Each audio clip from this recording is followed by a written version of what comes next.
Do you feel like you're fighting your kids over everything and losing? What if you could learn which battles are actually worth fighting and which ones you can just let go? Stay with us. This one is for every tired, overwhelmed parent out there. Welcome to Bringing Hope Home. We're Bryce and Colette Schaffer, and we're on a mission to bring God's hope, healing, and practical strategies right into your living room. Hello, welcome back to Bringing Hope Home. And we're here with another kind of extending our conversation that we started with picking your battles last week. And we're going to go into how to pick your battles correctly with kiddos, with your kids. And today is going to be talking about toddlers and elementary age kids, probably middle school. And then we'll get into teenagers and young adults and marrieds. Young marrieds next week. So we have a lot of information here. Yeah, there's too much to dissect. And really even last week with how to pick your battles with your own spouse. We could probably. There could have probably even been another episode in there. I mean, there's just so much. And so again, comment if there's something we didn't hit on you'd like to ask a question about. Right. Because we would certainly love to touch on that topic if you're interested. We covered actually a whole section of that in our Marriage Builders of conflict resolution. Yeah. So that's a good thing to get a hold of if you haven't done so already. Right. Go to SchaferMinistries.com. Yeah. And they'll do that. Now, getting on to today's topic with your kids, it's one of these that all day long, it is exhausting, especially if they're still at home. You don't get a break of sending them to school. And so you're on 24/7 with these youngsters, these littles, and they have a mind of their own. They have a personality plus. And we're reminded of that because we're with our toddler grandson. We do, and we'll use some of that next week when we're talking about how to help with being grandparents. But we are now back in that toddler stage, and they are so funny and so amused with life and themselves. We have a lot more patience around this time when we don't have to be the parent. So praise the Lord. The stress is off. Yes, right? But how do you deal with this? Because you can't pick every battle and structure every second with them, nor should you. Yep. There's things that you do need to head on. I think there's a lot of things, though, that parents are missing with gentle parenting or not parenting at all. Yeah. Where the kids are just kind of going wild. And so there are things that we need to hit head on and need to have the battle.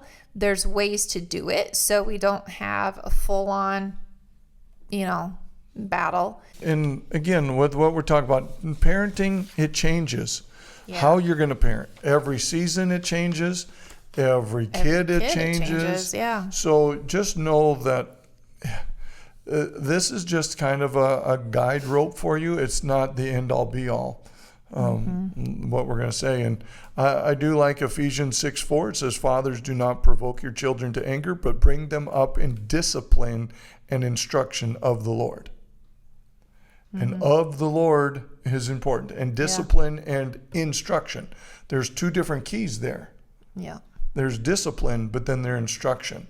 And with toddlers, there should be more instruction than discipline. There's definitely discipline there, don't get me wrong, but it needs to be instruction. How they're just exploring life. They're just learning, yeah. And so that's the and that goes along with Proverbs 22:6. Train up a child in the way they should go. And so this toddler stage is a lot of training, and it's messy. Right. And you're dealing with tiny little bodies with big emotions, and they don't know how to control those big emotions. And so they, we say with our grandson, 1 minute it's all crying and biggest, problem in the world. And then the next we're laughing. So. Well, and if you look at, as a teacher, you look at emotional quotients. and where they're at emotionally. When you're a toddler, you only have not a memory, but you have the ability to see forward into the future only a couple of minutes. And so when you think, and that's a hard part about dealing with toddlers, they can only see minutes into the future. You see days, weeks, hours, whatever it is, but a lot farther than they do. So when they go from 0 to exploding in a second, it's because everything is now. They're just reacting to now. And so it's one of these, it's just a different thought process, and you got to remember where they're at. Yeah, with toddlers especially, it's not going to be logical. One minute they like bananas and the next they're throwing them across the room because they don't like them. They don't like how clothing feels, or it can be any little tiny thing that maybe they loved one day and now they hate the next day. So those things, we have to pick our battles. And a lot of times it's just redirecting. That's right. In those cases to something else, preparing ahead of time.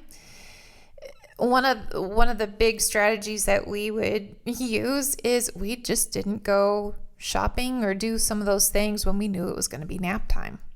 You try to, now some things you can't avoid that, but we tried our best to set our kids up for success.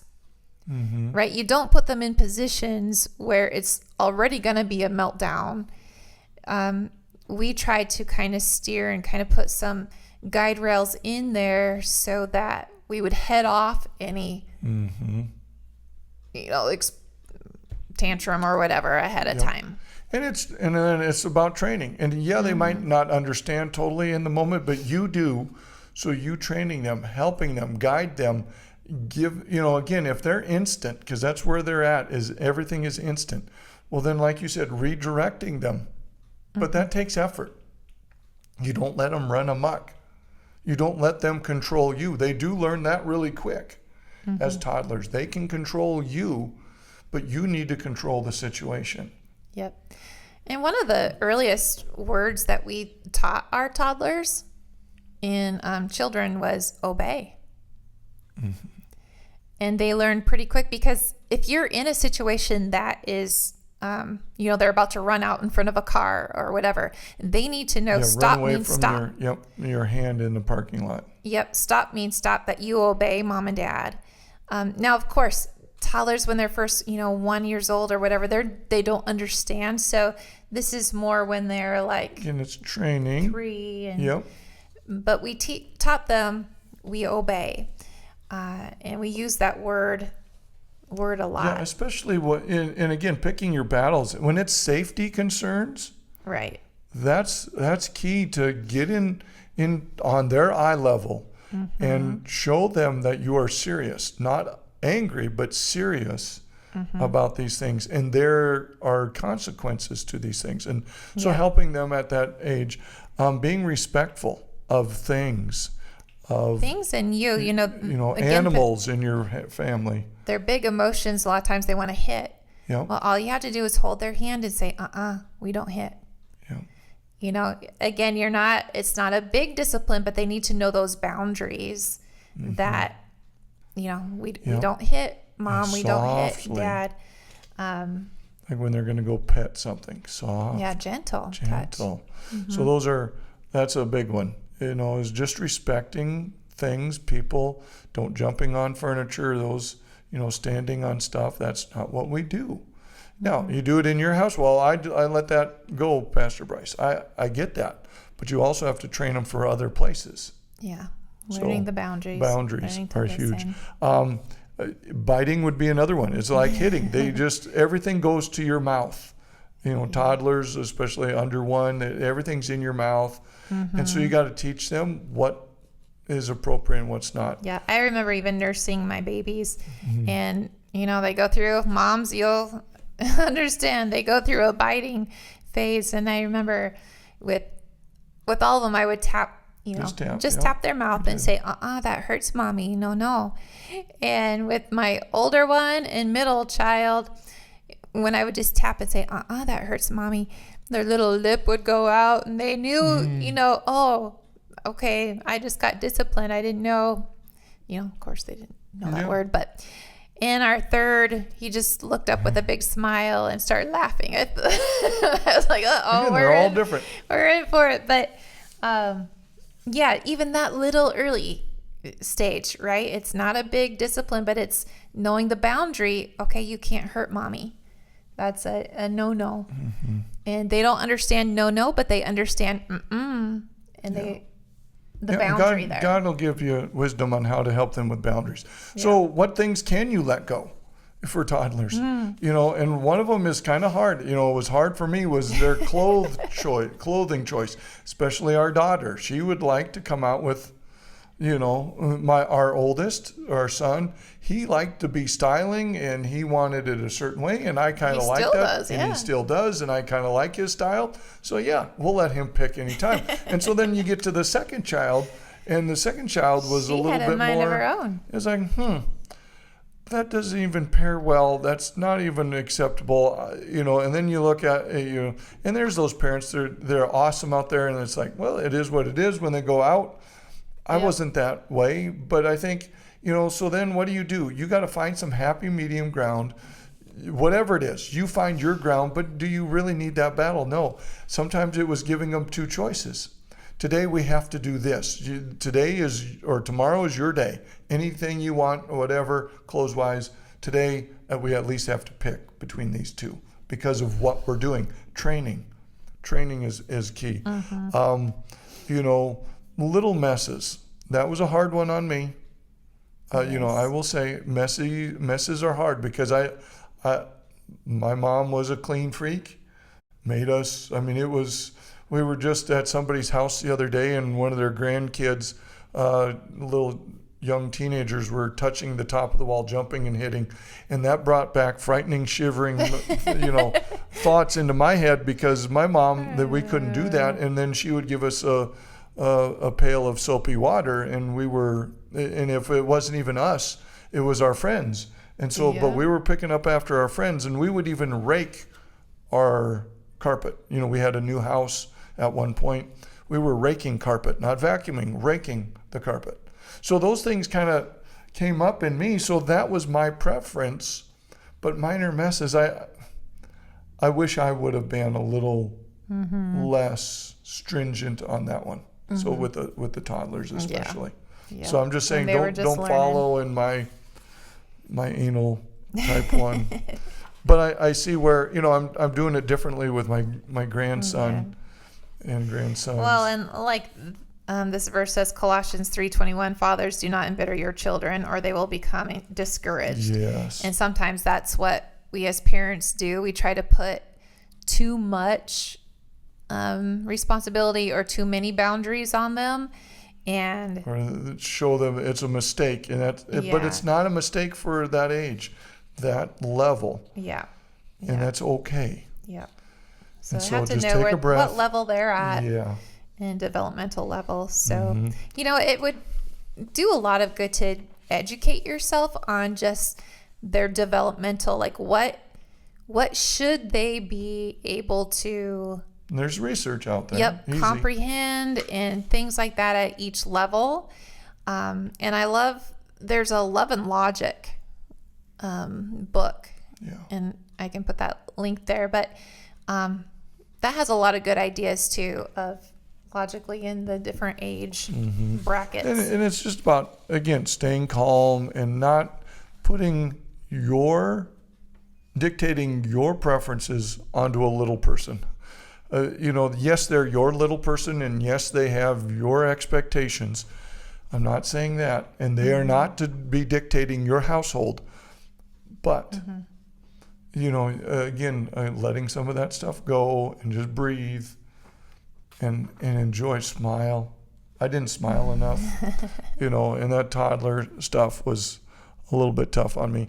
Another one that's tough on me is yelling. It was like, and I catch myself a lot, even though I did kind of maybe yell a lot. I don't know. kids comment. I don't know. But this is the time where they have to learn their roles. And you need to model how to handle stress and how to handle different things. If you yell and scream and things like that, they're going to follow suit. They mimic so easily at that age. Yeah. And the last thing with the toddlers, they don't need a perfect parent. They need consistent, stable parents. Mm-hmm. And however you're going to learn to parent, but again, picking your battles, choosing them. I would go back and choose different battles. Again, will it matter a week from now? Will it matter a year from now? Yeah, like I think it would have been a lot easier on them. However, we were able to go places, to go out to eat, and anywhere, church, and know that our kids were going to be well behaved. So, because they were trained as toddlers. We had people all the time stop and say, "Wow, your kids are so well behaved," and maybe to a fault that we were too much, too strict too early. I don't know. So again, you got to find a balance in there and not lean into the ditch of one way or the other, especially with toddlers, because you are training them for this next stage in the rest of their lives. But the foundation is at the toddler level. Don't say, well, they're just toddlers, and let it go. Then your battle, again, if you want to have happy teenagers, which we'll get to next time, it started when they were toddlers for us. Yeah, we see all the time, if a toddler runs the show, it's like, oh, wait till they're teenagers. Yeah. You have to put the work in when they're little, and then you can enjoy them when they're teenagers. Yes. But it's a lot of work when they're little to be consistent. You are on 24/7 with little ones. Yeah. This is your life. Yeah. And be happy with that. I mean, you are raising the next generation, and that's a privilege. So, it seems like it's a long time when you're in it, but it goes so fast. Yeah. Okay, so the next stage of their lives is this elementary, where they're starting to branch out. They're not in the parents' cocoon any longer. They're not in the families you pick, the church groups you pick. They have everything. Outside. Yes, this outside influence really starts to occur in elementary school. And you can't protect them and guide them in every situation. So now your parenting role switches a little bit. And a lot of parents don't realize that, or they realize it and then they overprotect. They over bubble wrap everything.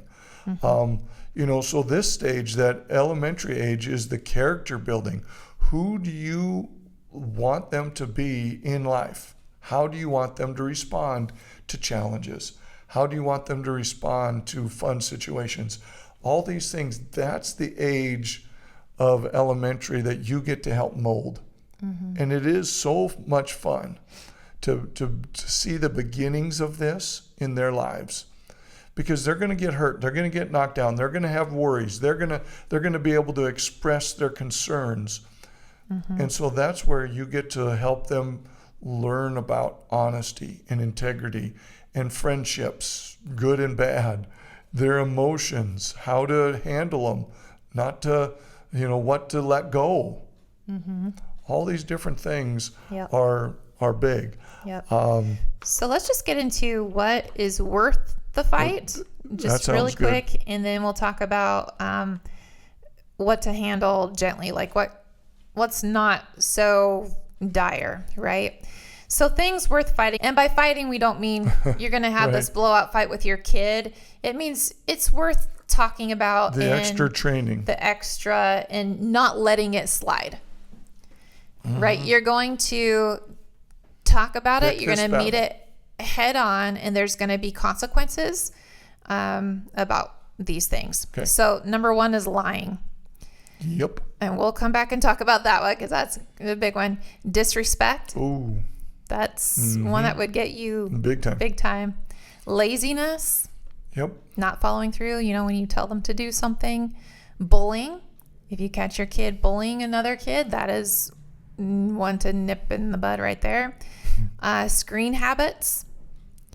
You might have to watch your own screen habits. Right. That's a reflection of you, mom and dads. and integrity. These are things that develop them for life. And so they're ones that you have their character. Stronger consequences for. Right. We would say, like lying, if you're going to lie, you're going to get twice as bad as punishment. Or you can tell us the truth and we can just learn from this and go on. Right. We would say that a lot. And for the first couple of times, and if you have a strong-willed child, they'll keep the lie. And that, okay. But know that lying is worse. And so that was more of the issue that became the issue. More than the issue. Disrespect is a huge one, to anybody. And this is what we saw as teachers. If it's not taught in the home, the kids go to school and they disrespect their teachers, any authority. They don't think they need to answer. Right. And we've even seen the respect, even as pastors, just come down. Now they're not being disrespectful, but they don't have the same respect for authority or for, that figure, that role model in your life. Yeah. So those are just big ones. I love it. And if you're seeing your kid bullying, it's not a funny ha-ha moment. And when you say, well, I don't, and if my kid's being bullied, I'm going to let them bully back, and all these different things. And the answer is, again, how are we going to train? What's the situation? Let's look at it. What's the role your child played in it, in whatever it is? Then let's move on from that, and then talk them through it. Walk them through being bullied or being the bully. Why? And why is it wrong? How are we supposed to handle these things? We did a whole episode on bullying, so you can go back, and maybe I'll put the link down below, but you can go back and listen to that one. Yeah. But let's go to then things to handle gently, things that maybe don't require the full battle. It might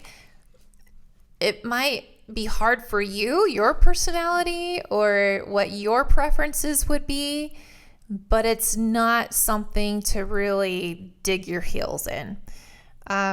Personality differences is one. Your kids are not you. And in fact, there's a lot of times that your kids, and as they get older, you would not have been friends with them, growing up. You're just that different. Right? Or sometimes you're so much alike that you don't, get along for that. Forgetfulness. Sometimes that's just at age. They are going to forget things. Yeah. And you might have some, logical, here's that love and logical consequences for forgetting something. Like, oops, you forgot your lunch money, I guess. You're going to have the hot lunch and pay it off with some chores or something, or whatever. Right. But awkwardness, just their learning and growing, having mistakes, things like that. Those things are going to happen, and we have to give our kids a space for grace.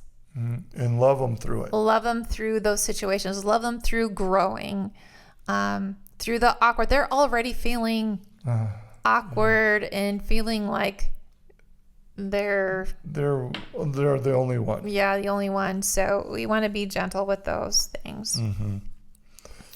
Yeah. So, and this is out of wisdom, and to try to keep embarrassment away. You're not trying to embarrass them in any situation. You're trying to protect them at the same time, teaching them some of the why nots. Because they're now old enough. Why do we not do it this way? And so you're helping them gauge life now in this elementary, time of life, and then help them enjoy it, because you're still the apple of their eye. You are still their world, and so you still have such a great influence on them and help to mold and shape who they're going to become. This lying one, we taught our kids when those things would come up when they were kids. We did meet those head on. Mm-hmm. And we said, because the amount that we can trust you, Yes. you know, it'll affect everything. As you become a teenager, that amount of trust, I mean, that carries over to, can we trust you to drive and go with your friends? You know, your freedom, so to speak, is directly related to how much we can trust you. Yeah. And so our kids learned really quick, okay, first of all, we can't hide anything from mom and dad because, you know, Yep. they're listening to the Holy Spirit too. And Yep. God lets them in on our secrets. But And we were teachers in their we school. were teachers. They didn't They couldn't get away. escape us. Yeah. And most of you don't have that opportunity to see what goes on a little bit behind the scenes. But they learned that if they were honest, upfront and honest with us, they had more leadway Right. and more freedom as they became. And so when you do that, you don't fly off the handle when they're being honest either. Right. Because you might not like what they have to say. So to have this softer response then, and then learning to guide that conversation rather than explode in that conversation is what needs to happen. And that's even with teenagers, you know, but, you know, and it's just about then becoming calm in it and say, okay, now because of this, there's some consequences here. And we're not picking a battle here. This battle was brought by yourself, and now we have a consequence. And these are the consequences that are typically going to happen in this situation. So that's how you handle these elementary kids with it. And then start praising them for what they did right. How about doing that, you know? And I get it that we sometimes forget, well, they're supposed to do that, and I shouldn't have to praise them for this. Praise them anyway. Praise them every day, because they don't hear it enough. Again, they're now out of your bubble a lot of the day, 6 to 8 hours a day, if not more for some households. So the more you can praise them, the more you can say, you're doing a great job. You know, I like blank in your life. And a lot of these conversations need to happen around the table, right? We talk True. about it is so important do to that a lot. have your meal time and that dinner time. Yeah. And a lot of these training grounds are done right there. And And- then as you're doing things and just as life unfolds. Right. And what you're really saying there is you're creating a safe place for your kids to come talk to you. And whatever comes from those safe places, you know, you have, sometimes you have to deal with it. Sometimes you let it go. Sometimes, you know, you just laugh at it. But it's a safe place because you're going to need that safe place in this next one that we'll get to next week. Get to teenagers. So. They need you to be their safe place. Yeah. And we'll stop right there. All right.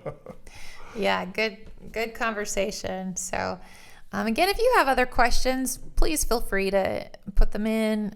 You can email us at hello@schafferministries.com, or you can put it in the comments. We will get those. So, all right. Well, thanks for being with us. And until next time, bring hope home to your life today. Thank you for listening to Bringing Hope Home. Don't forget to subscribe. And if you want to strengthen your marriage, head to schafferministries.com to take our free marriage quiz and check out our Marriage Builders course. See you next time.